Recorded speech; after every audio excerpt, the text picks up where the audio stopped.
It was a dark and stormy night when I arrived at Willow Creek Manor. The rain lashed against the windows, and the wind howled through the ancient trees that surrounded the mansion like sinister sentinels. I had been invited to the manor by its reclusive owner, Mr. Elias Blackwood, a man known for his eccentricity and his fascination with the occult. He had promised me a unique and unforgettable experience, and as a journalist always on the lookout for a captivating story, I couldn't resist the temptation. As I stepped through the creaking front door, I felt an immediate sense of unease. The atmosphere inside was suffocating, and the air seemed to carry a weight of secrets. Mr. Blackwood greeted me with a sly smile, his eyes gleaming with an unsettling intensity. "Welcome to Willow Creek Manor," he said, his voice low and gravelly. "I hope you're prepared for an extraordinary night." I nodded nervously, trying to hide my apprehension. Mr. Blackwood led me through the dimly lit corridors, the walls adorned with eerie paintings that seemed to watch us as we passed. Each step echoed through the vast emptiness of the manor, as if the building itself was alive and breathing. We reached a large chamber at the heart of the mansion, adorned with an impressive collection of ancient artifacts and occult symbols.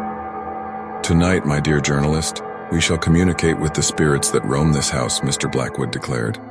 He produced an old, weathered Ouija board and placed it on a table before us. My heart raced as he invited me to join him at the table. The storm outside intensified, and the rain rattled the windows like bony fingers tapping on glass. I hesitantly placed my fingers on the planchette, and we began the seance. "Is there anyone here with us?" Mr. Blackwood asked in a solemn tone. At first, nothing happened, and I started to doubt the authenticity of the whole affair. But then the planchette began to move. It glided across the board, spelling out words that sent shivers down my spine. "I am here," the message read. The room grew colder, and I could feel an invisible presence lurking around us. As the night wore on, the communication with the spirit grew more intense. It claimed to be a servant named Edgar, who had served the Blackwood family for generations.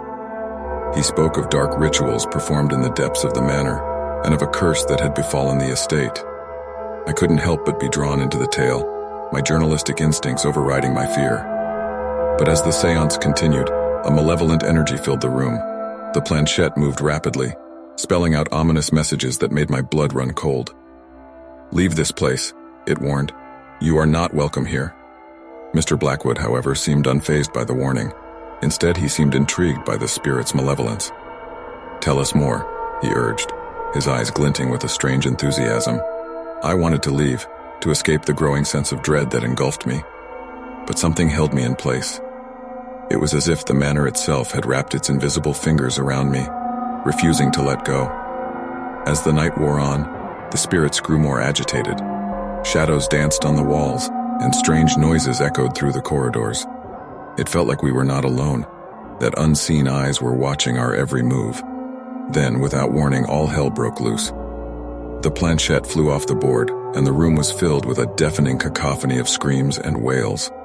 The temperature dropped drastically, and I could see my breath in the air. In a panic, I turned to Mr. Blackwood, but he was no longer the man I had met earlier. His eyes glowed with an unnatural light, and his once composed demeanor had been replaced with a sinister grin.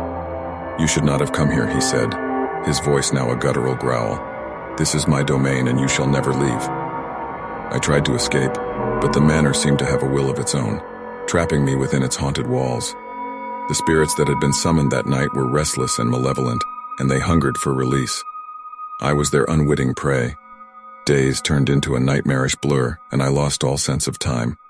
The line between reality and nightmare blurred, and I no longer knew what was true and what was an illusion. In the end, I became just another ghostly presence haunting the halls of Willow Creek Manor, forever trapped in its eternal darkness, my soul ensnared by the malevolence that lurked within. And as the rain continued to pour outside, the cursed mansion stood as a grim reminder of the horrors that lay within its walls, waiting to ensnare anyone foolish enough to step inside. If you ever find yourself near Willow Creek Manor, heed this warning.